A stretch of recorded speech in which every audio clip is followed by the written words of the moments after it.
Welcome back to the Unown Origins podcast, the show where me and my co-host Ben are going through every episode of Pokemon.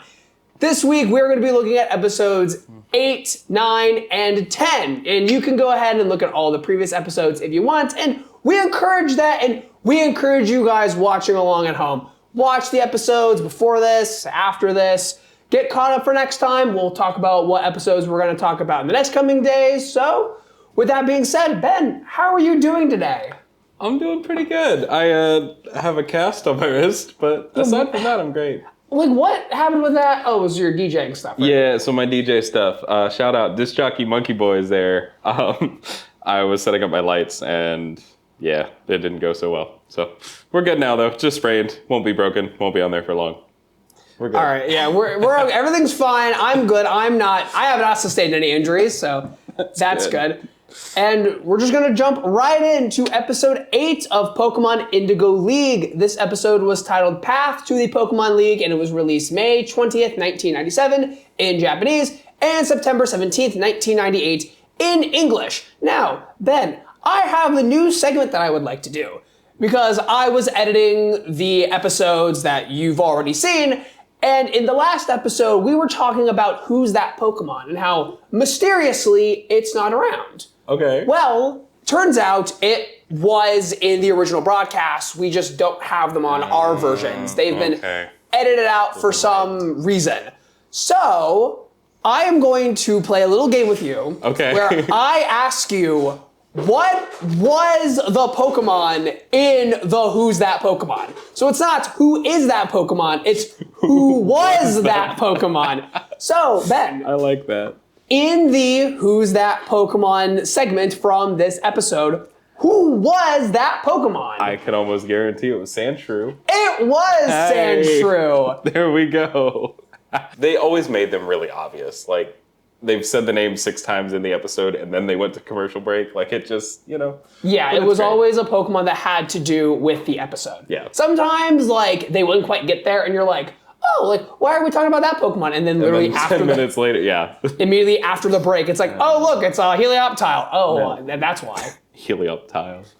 Not for another 6 generations, but we'll get there. That's when I was watching, that's why I brought them up. That's fair. It makes sense. So, at the top of the episode, Ash and the gang are on to the next town, and Ash doesn't know where they're going, and Misty is like, idiot, it's Vermilion. Yeah. I don't think I knew where I was going when I was playing the games as a kid either. You don't look at the road signs, you just kind of start You don't look at the it. map, you're just kind of like, just the go game, for it. This is the way the game is having me go, and if I don't go this way, I won't go anywhere. Exactly. You'll figure it out one day. Yeah. One day. So on the way, Ash picks up his 10th win from this kid with Rattata. And this kid says that Ash has to be as strong as AJ, who is on a 98 win streak. And this kid also explains that AJ has his own gym that he made, and Ash and the team go to the gym. Yeah. It's actually a really cool setup. Like when they go inside the gym for the first time, like it's a really cool little tent that they've got set up there. AJ is like a master builder. Like he's been here for 98 wins, so he's probably been here for a bit. But there's like a whole like gate and like a fence little area with like some logs, and there's like the little area. He has the battle arena. Yeah, and a really well done battle arena too, for just being out in the middle of nowhere. Like it looks nice. It looks up to like gym standards. Yeah, you know? But it is, of course, unofficially sanctioned by the Pokemon League, as it says on the electronic sign that AJ has. Yeah, because why not? Oh, yeah. So AJ shows up at this gym. He meets Ash, and Ash immediately challenges AJ because Ash has 2 badges. Yeah. And AJ doesn't have any badges because he was going to wait until he got all 100 wins to go for badges. He's just on that XP grind. He's trying to get those levels up before he, you know? Yeah, AJ's just going to go in and just sweep with the Sandshrew that he has. He probably will. Thing is powered up. So Ash and AJ start going on a battle, and AJ sends out Sandshrew, and Ash sends out Pidgeotto.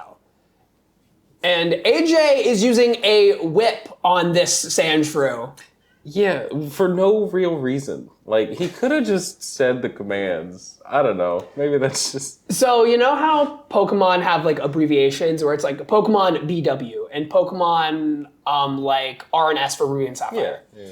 So, when Sun and Moon was coming out, I saw, like, I think it was, like, a Tumblr post that was a screenshot. And someone was like, if they do abbreviations for things, like with X and Y and OR-AS, they're going to be calling these games Pokemon S&M. And then it was a picture of the Sandshrew in the gear. And so that was the thumbnail on YouTube for that Pokemon episode. I was like, oh, it's the BDSM Sandshrew. And then AJ's using a whip to command Sandshrew. This is the BDSM episode. Actually, it's BDSP. That's a... I knew you were going to say that because that is...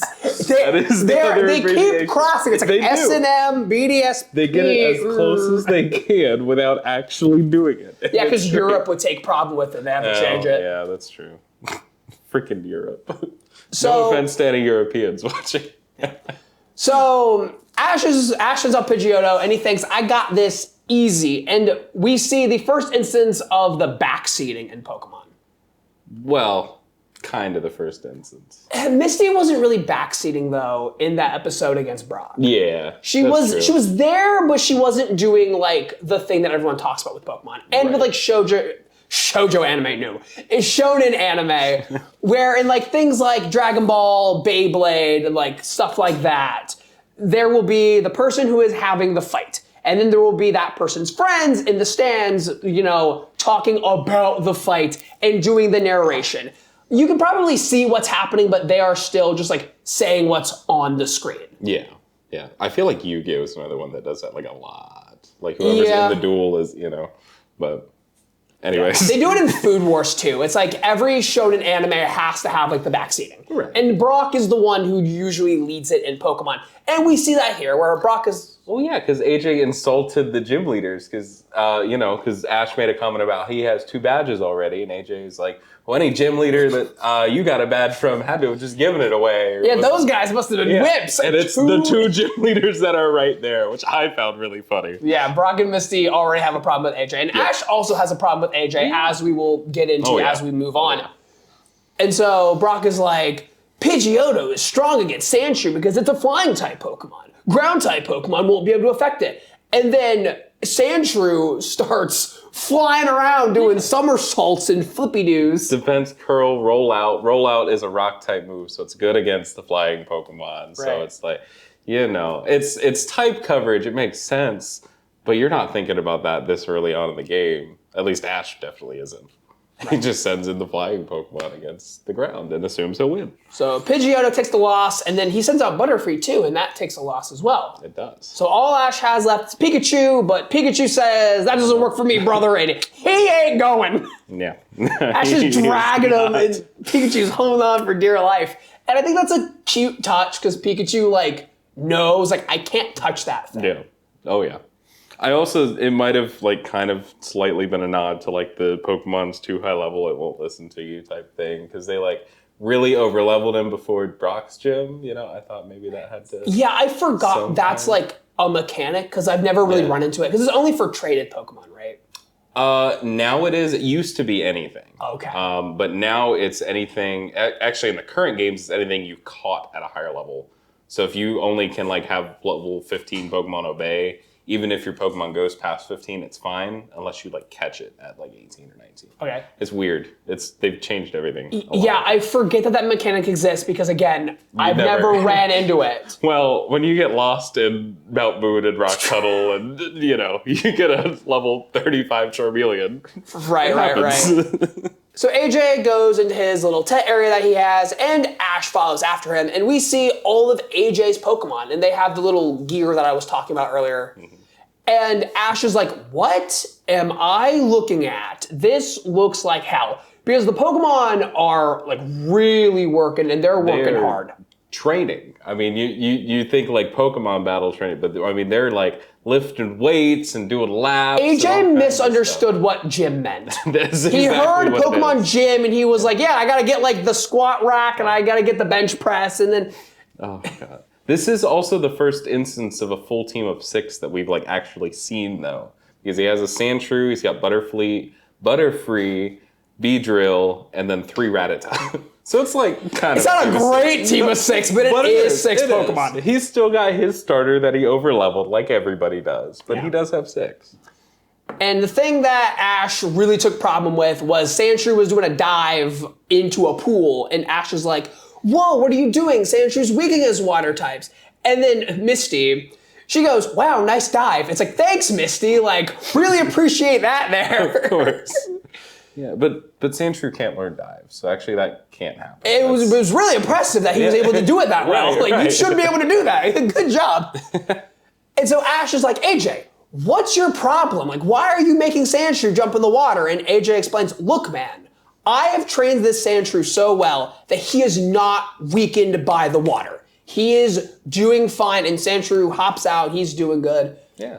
And Ash tries to get Brock on his side. He's like, Brock, tell him. And Brock's like, no, dude, you're doing a good job. Yep. I think Brock's just more impressed by the like menagerie of Pokemon food that he has too. Because he's like, yeah, I have custom food for each of my Pokemon, just like Brock does. And like, that's part of it too. Yeah. Because the whole thing of this episode is Ash's morals versus AJ's morals. Right.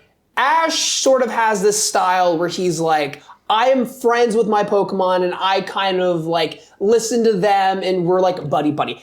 AJ is more of, I am a coach, I am a trainer, I have to push my Pokemon to their limit. Kind of like a hard love kind of like thing.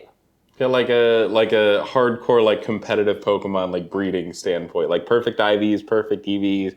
We got to get this going versus like your in-game team who like has high friendship. You know, it's kind of that's how I see it at least. It's like and Brock can kind of like recognize, because Brock is a little more experienced than Ash. He can recognize that like, okay, AJ does actually care about his Pokemon. He doesn't just care about winning because he has the food. Because, you know, everything else, Brock gets it and understands. But Ash is like, no, you're doing it wrong. Yeah. Because any way that's not my way is wrong. And Ash, like, he is being a total butthead because he spears AJ fully into the pool. Yep. Yeah, full on just tackles this man into the pool. And like Brock and Mister are like, hey, quit it. And they're like pulling him out. Ash is like still like berating AJ like verbally and physically. But we cut away from that and we cut to Team Rocket because of course we do. And Team Rocket is planning to capture Pikachu. And what they need for this plan is a rubber ball and rubber gloves. Oh boy. This plot was dumb. This plot was We're dumb. gonna get into that, but like I will say Meowth playing with the ball was cute. It was cute. It was. He was doing like a whole like gymnastics routine on it. Yeah. Oh yeah. And during this segment, Team Rocket is like trying to figure out like a new opening mantra. Even they're sick of their own shtick. I have the same note of like, well, they're already sick of it by episode 8. Like, at least they're acknowledging it. At least they know. They don't want to do this either. Like, yeah. I can't help you. Oh, yeah. So we cut back from Team Rocket and their schemes to back at the gym, and Ash and AJ are still butting heads, and then an alarm goes off and AJ goes, all right, guys, 15-minute break. And Ash tries to start an insurrection. Yeah, that was so weird. Like, all of the Pokemon were, like, all exhausted and kind of pooped. Because at this point, I was, like, trying to figure out, like, okay, what's the message here? Like, is AJ the bad guy or is Ash the bad guy? And at that moment, it started to seem like AJ was a little bit of the bad guy because all the Pokemon were exhausted. Right, but as it goes on, you can kind of tell, like, okay, AJ really isn't the bad guy. He's doing what he can. He cares about these Pokemon. Yeah. It's kind of Ash being a butthead. That's really all it is. Yeah, but Ash is like trying to be like, come on, guys, you all want to fight, right? And all the Pokemon are like, what is this guy's deal? Like, they don't want to listen and don't care. And they're also kind of exhausted. And then Pikachu's like hanging out and Sandshrew's hanging out. Pikachu always has like a moment with like the Pokemon of the episode where the two of them just kind of hang out. Which is cool. In this case, it does kind of lead to some trouble though. Yeah, because Sandshrew takes off its little gear it's got on and then Pikachu, it ends up on Pikachu somehow, and it forces Pikachu into a little ball. Because I guess that's what it's doing. Like, it's trying to force Sandshrew into the ball, but Sandshrew's like pushing like out of it. So it's like getting like this epic core workout. Hardcore. I need one of those. That'd be awesome. Oh yeah, man. But Pikachu ends up in a ball, and then Sandshrew does the same. Yeah. Just because. Because why not? They're hanging out. They're bros. And so Ash like tries to punch AJ. Like, he just starts throwing hands. And they're boxing, they're having it out. And then Team Rocket come in, they roll in the rubber ball. And then James has the gloves on. And they go to grab Pikachu. But because Pikachu and Sandshrew are both yellow and both in ball form, James grabs the Sandshrew. Meowth looks at it and just says, yeah, that one looks right. And then they stand up in the ball and walk out. This should not have worked. I don't care if Ash is causing a distraction, which, by the way, how could Team Rocket have counted for that? It just coincidentally... They were just waiting for their moment, and coincidentally, Ash causes a huge fight, and then Team Rocket, okay, now they go in, and then they manage to get out undetected. This was their dumbest plot yet. It should not have worked. By far. And it kind of didn't. Because they really didn't. Like, they got out of there, but, like, they got out with Sandshrew, not the thing they were after. Yeah. Imagine how much of, how hard that would be, though. Like, legs through the ball, like, trying to run with another person, like, without either of you being able to see anything. It was, like, all four of their legs were just like... It was so weird. It was so weird. So... the alarm goes back off, and so AJ's like, okay, everybody, back to it. And then he can't find Sandshrew. And Ash is like, well, yeah, he left because he hates you. Yeah, of course, because that's obviously what happens. And then all the Pokemon are concerned, and Misty and Brock are like, hey, Ash, like, I think you've kind of lost the plot here. Like, AJ really cares, and he's really concerned about Sandshrew. And, like, all the other Pokemon are concerned, too. Like, I think maybe you're the bad guy. Yeah, unfortunately, in this circumstance, I think Ash is kind of the bad guy. That's where we're getting. Yeah, here's where we really start to see, it's a difference in opinion and not one person is in the wrong. Right. Difference of opinion. That's a better way to put it than bad guy. But yeah. So we cut back to Team Rocket, and they're running away. They're like, we did it, we got the Pokemon. And then they realize it is, in fact, Sandshrew and not Pikachu. And Sandshrew just wipes the floor with Team Rocket. Oh yeah, ties Ekans in a knot. Like that was kind of cool, actually, a little bit. Yeah. But yeah, no, wipes the floor. Absolutely. And then Meowth clamps on to Sandshrew, and then Sandshrew digs, goes back to AJ, and just takes Meowth with him. Yep. Because why not? And then Sandshrew gets back, and AJ's happy to see Sandshrew, but Meowth is also here. And shortly after, Team Rocket burst in, and Meowth goes, go with the old catchphrase, like, get me out of here.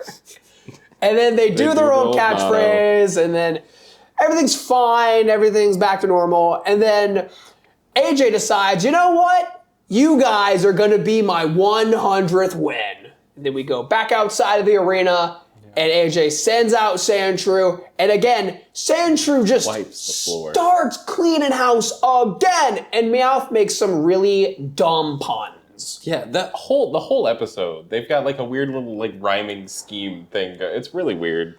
Yeah, here's the thing about Pokemon. The written jokes are pretty bad. They are. But the visual gags are nice. There's a part where Pikachu in this like fight with AJ against Team Rocket, he got this little like fans. He's got like a little like he's got like a kimono on. Yeah, he's just like, where'd you have that, Pikachu? But like, he's doing like a little cheer, like a Japanese like kind of cheer, and he's cheering on Sandshrew, and it's really cute. So like the visual gags are good, but the writing isn't that great, and that is all like the English. Yeah. Like the English team is not doing the best job. Yeah, they're doing what they can, but they're having some problems for sure. Yeah.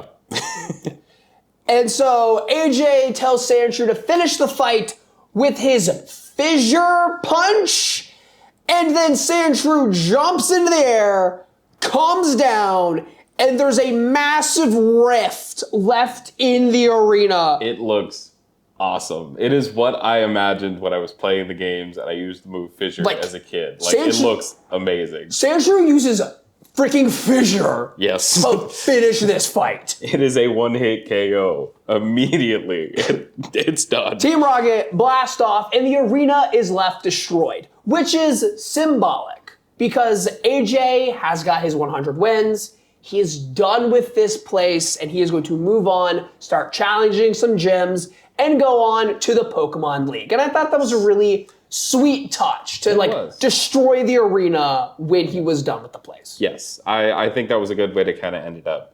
Ash makes a comment about, similar to, I know a couple episodes ago, if you guys are keeping up, Samurai. We're like, yeah, we'll meet again someday. I did some research. Yeah. He's never in it again. He appears in the exact same situation. So in the second season's opening, he makes a little cameo appearance, just like Samurai. And that's the only time he's ever seen again. Dang. So, I was hoping he would at least show up again. Nope. Dang. He never does. I also wanted to note a little weird trivia tidbit. The whole episode in itself is a reference to a Shakespearean comedy, The Taming of the Shrew. Wait. Because Sandshrew. So, like, what are the references there? I couldn't tell you. That's you just like found it? I know the name of the play. That's it. I've never seen it. I'm not like, I'm a theater geek, but I'm not that big of a theater geek. Then you're telling me that in between the other day when we watched these episodes and right now, you did not read the entire Shakespearean play, Something of the Shrew. I did. Taming of the Shrew. Taming of the Shrew. I'm sorry. I'm the worst. You know what? That's about as much research as I do for my YouTube. But in that moment where Ash is like parting ways with AJ, we do see like them kind of acknowledge like, okay, you go your way, I'll go my way. Because Ash does ask AJ like, hey, maybe you should come with us. Yeah. And AJ's like, no, I got to do my own thing. And Ash is like, you know what? Yeah. And so they part ways and kind of agree that there's more than one way to be a Pokemon trainer. Right. And I think it's a really good ending to it. Like, it doesn't paint either of them out to be a bad guy, which is good. I really like the ending of this episode. Ash, little bit of a butt, but that's his stubbornness, that's his pig-headedness. That is just a trait that Ash has. And at least at the end, he can shake hands with AJ and cheer him on in that Team Rocket fight. Very true. Very, very true. And maybe AJ pushes his Pokemon a little too hard, too. So, like, maybe he's a little... I guess. I don't know. I think, honestly, the Pokemon are still, like, enjoying themselves. They still care. They still want to get better, you know? So I think it's okay. Yeah. All in all, good episode and an iconic episode. Oh, yeah. You've seen the image of Sandshrew with the gear on before. If not in a meme, then just out in the wild, naturally. Yeah. Okay, so we can move on from episode 8 and move on to episode 9, which is titled The School of Hard Knocks. It was released in Japanese on May 27th, 1997, and in English, September 18th, 1998. So, Ben, as we did with the previous episode, who was that Pokemon? Who was that Pokemon? This one, little harder. Last episode, fully focused on Sandshrew. This one, there were a couple of other Pokemon that appeared. There were a couple of other Pokemon.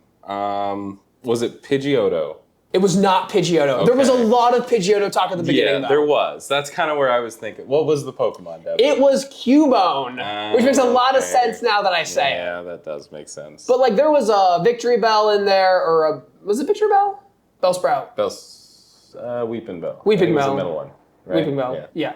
There was Weeping Bell, there was Graveler, there was Cubone, there was a lot of Pidgeotto talk in the beginning. So that's what I thought, you know, because they do the whole trainer school talking about Pidgeotto, so I figured since that's how they kind of brought in the trainer school, which, speaking of which, they bring in the trainer school in such a weird way, because there's all that thick fog. Yeah, we're gonna get into it. Oh yeah, we'll get into it. But yeah, so this episode opens with, like, again, some dumb jokes. Like, I am convinced these jokes did not translate well.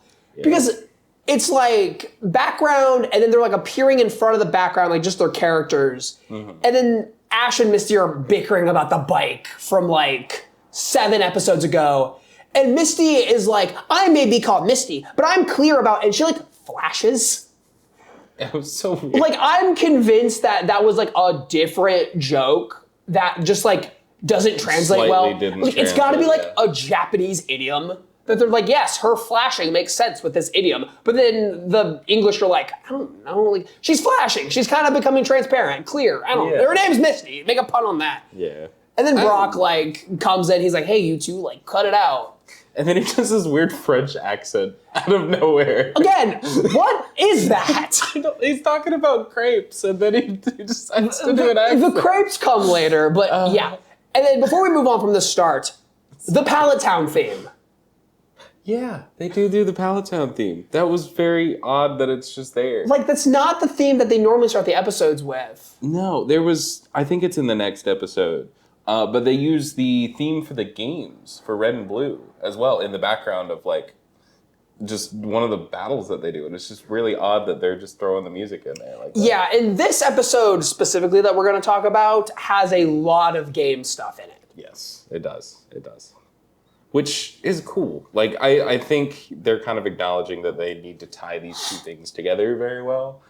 And they have been so far. Like, it's... Yes, this early, like, bit of Indigo League has definitely been, like, we are an anime adaptation of video games. And we are going to leverage that as much as we can. So if you play the games, you can look at the anime and be like, yes, these are things that I recognize. We even had, like, the TCG energies on that poster a couple episodes back. Yep. We're having the game, like, songs and music in the episodes. Yep. If you like Pokemon from, like, every single aspect, the anime is, like, a big thing for you. Whereas I think nowadays, the anime is kind of like its own thing, and the TCG is kind of its own thing, and then the games are like their own thing, and then the manga especially is like its own thing. And I think we kind of mentioned that before, but it's, I think what I said before is like, it's almost two storylines, and it really is more than just the two storylines, but the games have their own way of going about telling a similar story than the anime does, because it's still realistically a journey of a specific Pokemon trainer traveling through these specific cities in this region with these characters, and it's slightly different, but it does tell this. It's just, in the games, it's a little looser, because it is a role-playing game. Right. You are the protagonist. You get to choose those paths. But in the anime, like, there's writers, and there's, like, one guy. Yeah, well, the games have writers, too, but... Yeah, but they're, like, writing, like, they're not writing a character called Ash. Yeah. They're writing a story. Yeah, that's true. That's true. So, the gang stops in this thick fog, which is a move, thick fog. Fog, yeah. So they stop in this fog, and Brock is just pulling all of this stuff out of his backpack, and he's talking about all this food he can make. He's talking about, like, making tea, and there's, like, more visual gags that are, like, way funnier than any of the jokes that are being written here. Of course. Like, like, when Brock is talking about the crepes, Misty is, like... pictures like, oh, like a French patisserie, and there's like a really like good drawing like behind her. It's like watercolor background it did of look like really Misty cool. in front of like the Eiffel Tower, and then it like cuts to Ash kneeling, drinking tea out of like a Japanese like teacup, and there's like a little like boom boom sound effect, and it's like, that's like... It's so out of left field. Again, the Japanese did that bit so much better. The English just looked at it and said, I don't know what to do with this. But like, if you like turned Pokemon off, or like if you like muted it, it would be funny. I don't know. It really is two different worlds though. I mean, obviously the animation team has their own thing, and the translation and it's hard to do it justice. And cultural stuff and like senses of humors are different too. Yeah, that's true. You just reminded me of Ghost Stories. Dude, we keep wanting to bring up Ghost Stories. I know. One of these days we're going to talk about Ghost Stories. Yeah, I know. One of these days we'll just watch Ghost Stories and we'll just talk about it. Yeah. So in order for Brock to cook anything, he needs firewood. And so Ash gets sent out to get firewood. And on the way for Ash to get firewood, he stumbles upon a hazing ritual. Yes, he did. The new kid is on the treadmill, and they're quizzing him about the trivia, and what level does this Pokemon evolve? What level does it learn this move? And levels? There's levels in the anime? Apparently there are. And this is what I was saying, like, this was like a game-forward kind of episode, because we're talking about levels. We will stop talking about levels very as quickly. time goes on, Because later on, it's specifically mentioned that like she says that Pikachu should be level 25 at this point or something like that, and it's very weird that like they give it a numerical value. Like, okay, this is exactly where Pikachu. It's like giving ages in comic books. Exactly. Like this is not something we should be doing. Yeah. So there's like 5 students pestering this one guy on a treadmill, which. How there's electricity to work this treadmill out in the woods, I don't know, but Ash has a problem with it, and he's telling them to stop and blah, blah, blah. And then Misty shows up, which, why did she show up? How far did Ash go? And then Brock shows up, and he's still whisking things. He is still whisking things. And then it's so funny. Pikachu is like looking at the treadmill and like gets on the treadmill. And Brock, it looks so intentional too, but he like hits the button on the treadmill to make Pikachu. Yeah, like all the kids leave. Yeah. And then Ash and the gang are like, well, what's going on? And Joe, the kid who was being hazed, is like, I go to Pokemon Tech, and those kids were just quizzing me and trying to make sure that I am learned up enough because I am at the bottom of my class. Yeah. Which Pokemon Tech is just private school in the Pokemon universe, which I find hilarious. That's what Brock is explaining. Like, Brock is doing exposition about what Pokemon Tech is. Yeah. But because this is a kid's show and this is boring, Pikachu has to be doing something funny. And so the funny thing Pikachu is doing is running on this little treadmill. And then Brock, like, it's supposed to be accidental, but 100% just hits the button to make it go faster and faster. Like, wow. It's just so stupid. And then Misty randomly pulls out a flyer of the exact school out of her pocket, too. Like, it's funny that... We gotta keep this plot moving on. Like, she coincidentally has this flyer in her pocket. Of course. And so Ash is like, well, we gotta stop this. Where is this school? And Joe goes, it's right there. And then the fog clears, and the school is right there. They are in the courtyard. The courtyard. Was Ash and the team about to camp out in this school's courtyard? That feels so illegal. Because with how fast Misty and Brock got to him, I have to imagine Ash walked like 5 feet. Yeah. And they just like were like, I hear Ash, like, what is he doing? Like, he's not doing a very good job looking at firewood. No. And they just walked 5 feet over, and like they're just in the courtyard of the school. Oh yeah. No, it was very odd that it just, I don't know. It was funny. It was a good visual Very gag, funny bit, but also like it raises a lot of questions. So Ash is like, these bullies are violating people's rights. I gotta stop this guy. Who's the ringleader of these bullies, Joe? And Joe goes, well, I got a picture right here. And pulls out a picture of this girl named Giselle. And when Joe shows the picture of Giselle to Brock and Ash, they immediately fall for this girl. And Brock says, and I quote, she can violate my rights any day. To turn into the biggest simps you have ever seen. I had to pause the episode so I could laugh because, like, this is a kid's show. And, like, when I've been editing the episodes, I've been like, I feel like we might be pushing it a little bit because I'm trying to make this show, like, a little family friendly. Because, like, I'm sure there are people out there who might be watching this or who could be watching this who have, like, kids, because, like, they're old enough to have kids. And, like, I want people to be able to show this to their kids, like, have an experience with it. But, like, we also talk about ghost stories. And we talk about Meowth inflation. Oh, and God. we kind of push it a little bit. And I'm like, this is a little inappropriate. And then Brock goes, she can violate my rights any day. I'm like, okay, I can say whatever I want now. Yep. They're all like so simple. Because even Joe was his name. Yes. Right? Okay. Joe has her picture in his wallet. Yeah. Misty makes a comment about like, usually people don't carry around a picture of the people that bully them. And he's like, but I like the way she looks. Yeah. They're all simple. Joe goes, and I quote, I hate the way she treats us, but I like the way she looks. You know what? I think we can, relate to the sentiment. Because as two single men who are not talking to anybody, who are, maybe one of us is scared of women, we can relate to what's happening right here. We see a pretty girl, we don't care how toxic she is or how bad for us she is.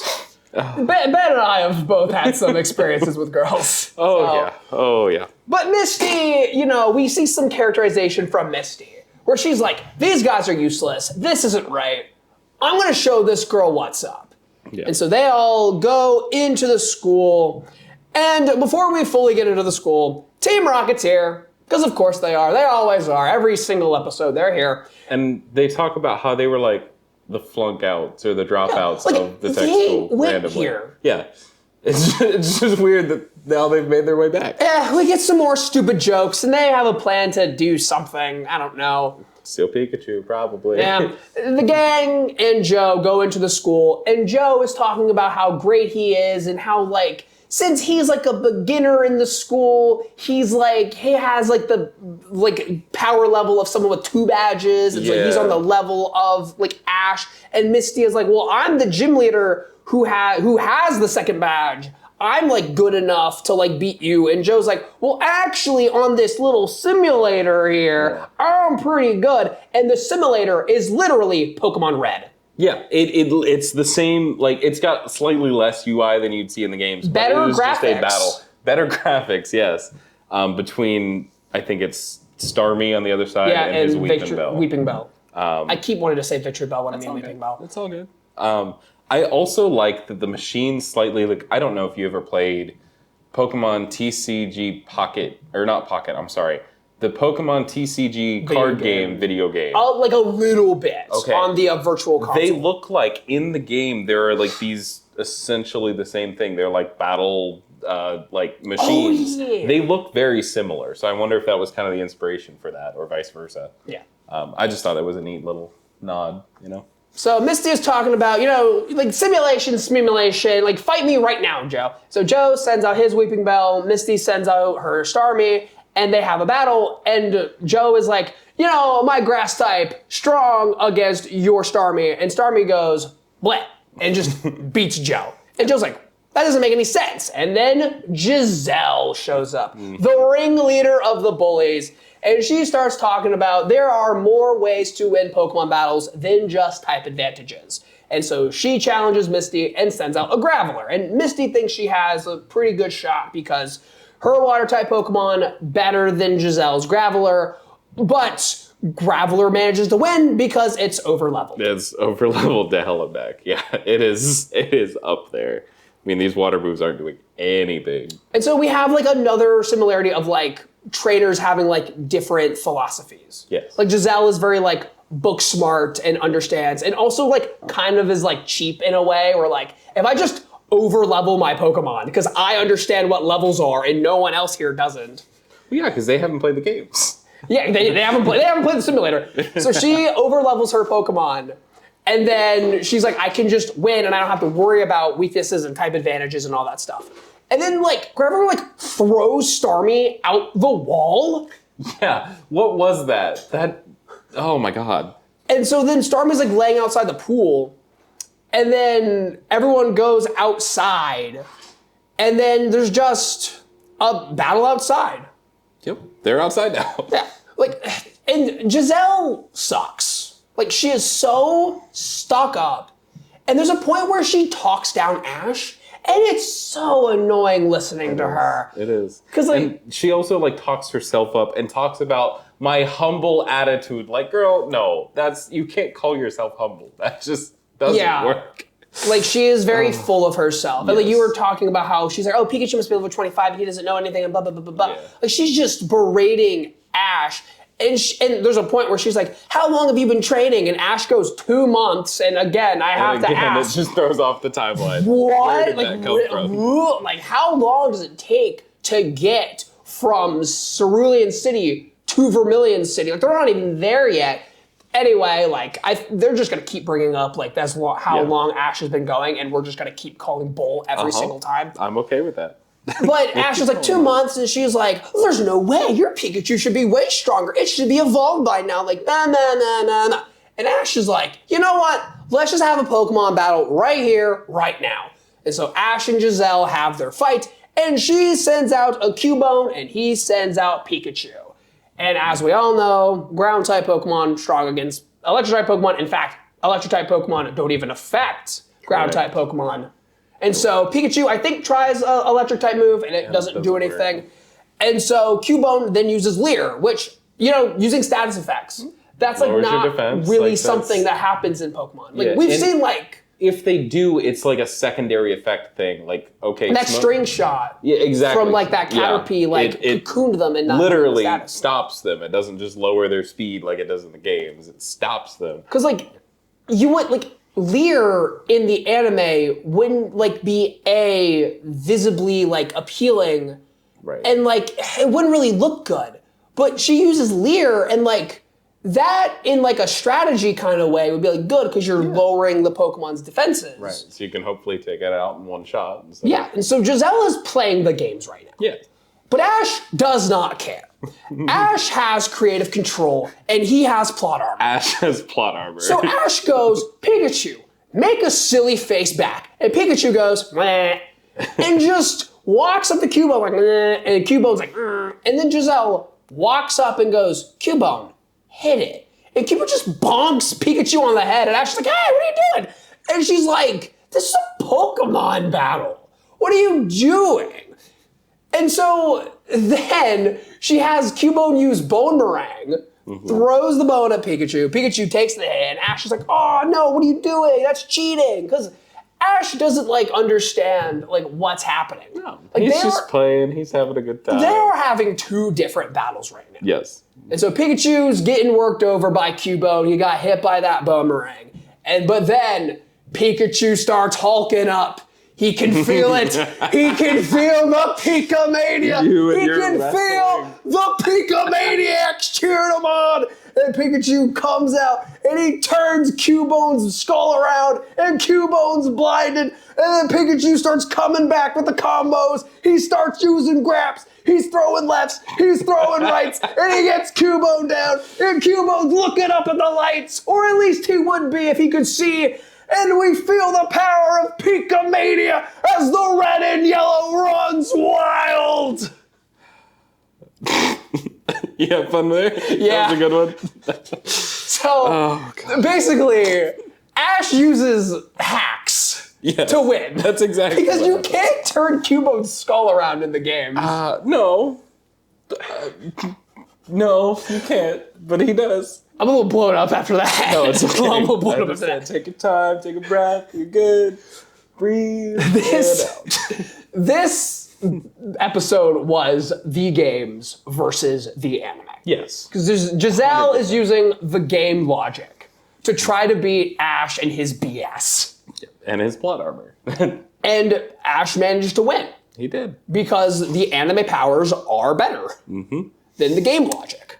Oh, yeah. So after this fight, Team Rocket shows up, and then Giselle is like, I remember you guys, or I know of you guys. You guys suck. You got the lowest test scores ever. And then Team Rocket is immediately beaten by the kids throwing Pokeballs at them. Not even like Pokemon coming out. No, just Pokeballs. Just pelting them with Pokeballs. Yep.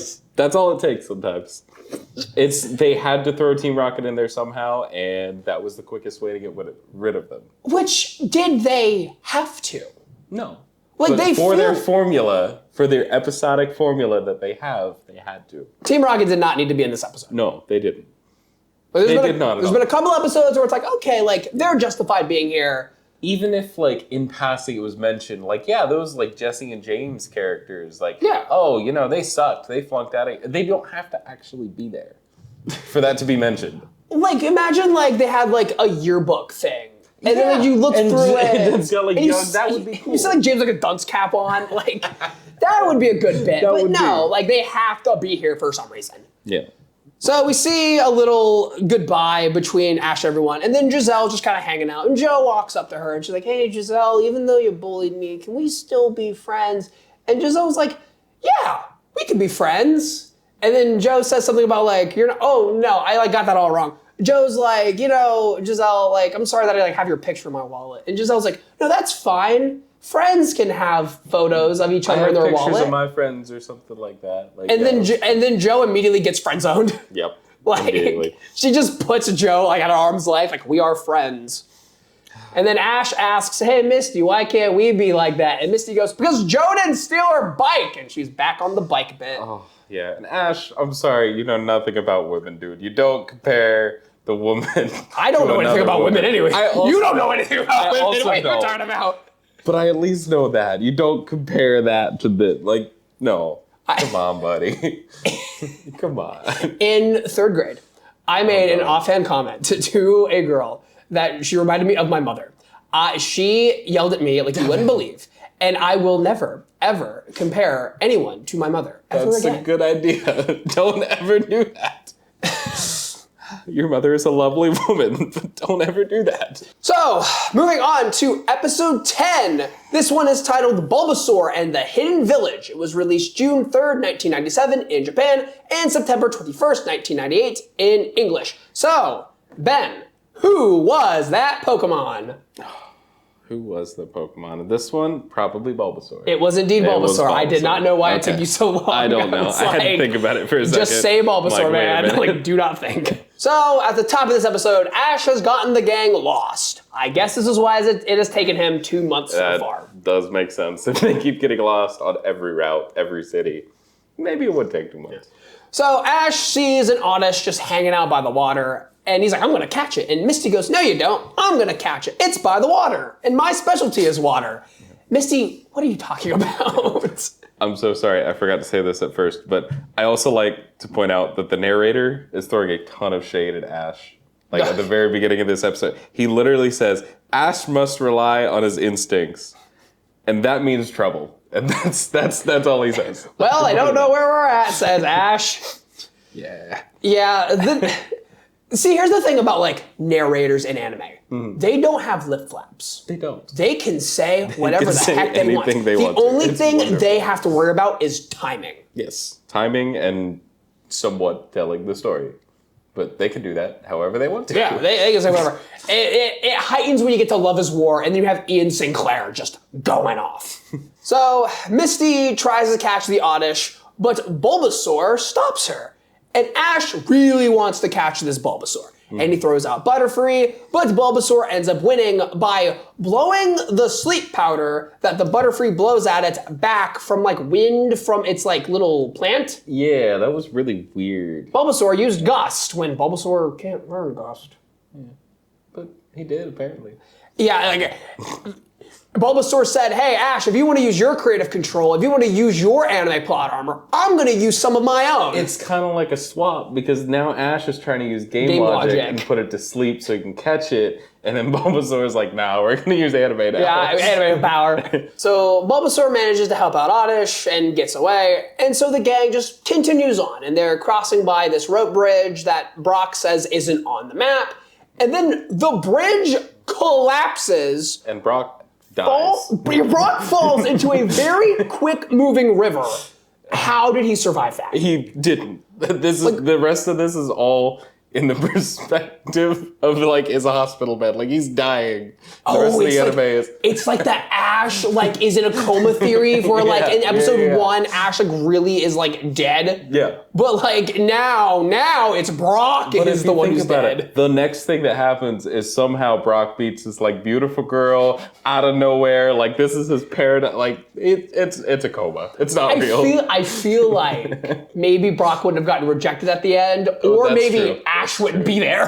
That also is true. Yeah. Like if Ash is in Brock's like fantasies, and also Brock doesn't end up with a girl, that fantasy sucks, man. Yeah. He just has really low self-esteem. He doesn't think that. Fair. So Misty and Ash just kind of leave Brock, and they move on, and Misty falls in a hole. And later, Ash and Misty get caught in a net, and there's all these traps everywhere, all over the place. And Bulbasaur shows up while they're in the net and judges them. Yep, he just kind of mocks them. He just walks up, looks, and goes, he just walks away like idiots. Yep. And so, Team Rocket are here, and they say they're looking for the hidden village, and they probably made some dumb jokes here, I can't remember. They definitely did. So, Brock then appears, and he frees his friends from the net, and he leads them to this hidden village, and they meet Melanie. Melanie here takes care of all the Pokemon, and they come to relax, and most of the Pokemon were abused by their trainers, and Melanie was actually the one who set all of the traps. Melanie is a sociopath. Yes, Melanie is definitely a sociopath. For the right reasons, mind you. She is trying to protect the Pokemon. But she's definitely... You had to be... Okay, whole, fine. Yeah. Net, fine. The bridge is going to collapse and drop you in the river. And not only once, but the one side breaks, and then it breaks again later on for Team Rocket. Like, how do you get it to rig? I don't know. And the traps are great. They are. Because like Team Rocket get caught in them, and Jesse even says, why is it that when we set traps, no one gets caught in them, but we get caught in everyone else's traps? Yep. It's because you're stupid, Jesse. They also mentioned that this is the third pit that they've fallen into. It's great. Like Ash and Misty fell for one, and then we didn't see them fall for another one. Yeah. Team Rocket 3 immediately. Confirmed 3. We have seen them set this exact kind of trap before, so they know what they're looking for. Yeah, and they got caught in that one too. Yeah, well, okay, yeah, they did. Actually, that is true. For the whole episode, that we didn't have to deal with them. So, this is not the case in this one. So at some point, Misty teases Brock about having a crush on Melanie, and that's just a bit that's going to keep going for the rest of the episode. Oh my god, yeah. The rest of the anime, what are you talking about? Well, in this one, because normally Brock is like, I got a thing for this girl, but like now Misty's like, hey, Brock, you like Melanie? You Brock's like, love her. quit, shut up, man. Ash, Misty, and Brock love hanging out here, and Misty has a heart-to-heart with that Oddish earlier. She apologizes about, hurting it, trying to catch it, and then Misty starts crying. Like, there's a whole anime card based off of it called Misty's Tears. Yeah. And, like, she's talking about how, like, she feels like she might be heartless. And then Ash shows up and he just goes, you are heartless. Just out of nowhere. Completely undermines this entire moment. It's so rude. Ash does not care about Misty. No, he doesn't. And it's like, part of it is like the jokey, almost sibling rivalry type thing. Yeah. Like, haha, I know. But then he gets pretty mean sometimes. And there's a character moment from Misty here too, where she is a little harsh to Ash at times. She's a tsundere. Yeah. The in tsundere means cold-hearted. Right. And so we've met her sisters. We know that that's how they treat her too. It makes sense. Yeah. It's just, it's so. So this moment isn't coming out of nowhere. It makes sense that Misty would be like, maybe I am a little too mean. And Ash is like, you are, B-word! Just out of nowhere. And okay, it's either right after this or right before this. I'm sorry, I have to bring this up. Staryu in the anime, his voice is so weird. It's I've always had that because I think it was in Super Smash Brothers too. They use the same voice clip for. It's so weird. It's always thrown me off guard. Shooting the little stars yeah. It's so weird. So while Misty is trying to make amends with Oddish, Bulbasaur shows up and knocks Misty away. And then Ash is like, I'm going to catch that Bulbasaur. And then Melanie's like, whoa, we don't do that here. He's our protector. Yes. You can't take him away. Bulbasaur is the bodyguard of the village. Mm-hmm. And he protects the Pokemon, and he's really, protective of them. And he doesn't want Misty. And he also doesn't like Pokemon trainers. Right. He cannot stand Ash. He constantly tries to fight Ash and push Ash away and get Ash out of here. Yeah. So Team Rocket shows up again, doing their spiel in the sky where no one can hear them but me. Yeah, why didn't they just use the balloon earlier? They fell in the first pit. Okay, hey, maybe we should, not be on the ground. James hadn't had the idea yet, because it was James's idea to use the balloon. Yeah. So, their plan is to fly in on a stadium that has a bunch of four balloons tied to it, and then drop the stadium that I am imagining is made of paper mache into the village, and then use a big vacuum to suck up all of the Pokemon into the stadium. What is with them and vacuums? I don't know. This is not the first time we've seen this. This is at least the second. I think the third. Second might be third time we've seen a vacuum be used. In 10 episodes. It's it's the same vacuum. They were like, look, we tried really hard to steal this vacuum. We paid so much for this thing. They stole that vacuum. Oh, even remember better. They stole that vacuum. And they're we put so much effort into taking this. Vacuum. We need to find a use for it. We will use it eventually. It has to work. I am not stopping using this vacuum until it works. And so the vacuum is sucking everyone up, and this is where Staryu starts making his high eyes. And then Oddish is about to get sucked up into the vacuum, and then Bulbasaur tries to save Oddish, and then Ash runs up, saves both of them, and then they run into a little cabin that's there, and then Ash is like, I gotta stop these guys. And so he sends out Butterfree, and Butterfree uses Gust, which interacts with the vacuum, causing a full tornado that shoots off into the stadium, blows it away because, again, it is made out of paper mache and very light, and Team Rocket blasts off again. Yeah. Well, the fact that 4 balloons can carry 2 people, a Pokemon, and the entire stadium, it's got to be very light. Yeah. But yeah, no, it's gone. It's out of there. And Jesse makes a comment about their flawless plan didn't work. Like, there was no part of that plan that was anywhere near flawless. James was the one who came up with it, by the way. James was the one that came up with it, but Jesse called it flawless. I think she's just trying to boost his ego at this point, because it is not flawless by any means. Sorry, Jesse. So after the day is saved, Melanie asks Ash to take Bulbasaur with him and says that Bulbasaur wants to have a battle with Ash in order to, prove his worthiness. Yes, and this is the point where I had mentioned it before, but the red and blue theme plays in the background here. Which is, it's a cool little thing, but I don't understand why it's just randomly thrown in. Yeah. And you might be asking why Melanie is so willing to let Bulbasaur, the bodyguard of the village, go away. And it's because she says that she doesn't want the Pokemon to stay here forever. She wants them to go out. She wants them to find new trainers. She doesn't want it to be too safe for them. And Bulbasaur has made it too safe. He's protecting them. He's taking care of them. They're supposed to leave after they're healed, after they feel better. Yeah, it's a spa, not a housing development. Exactly. So Ash sends out Pikachu to battle against Bulbasaur, and Bulbasaur works over Pikachu a little bit with his vines, but Pikachu hits his finishing the maneuver, the Thunderbolt. Pika-mania starts running wild, and the red and yellow prevails, and Ash catches Bulbasaur legitimately. Yeah. That's Pokemon number 4 for him. Yeah. So he still doesn't even have a full team yet. Yeah, and it's a pretty easy, victory for Ash here. Oh, yeah. One Thunderbolt and it's done. Yeah.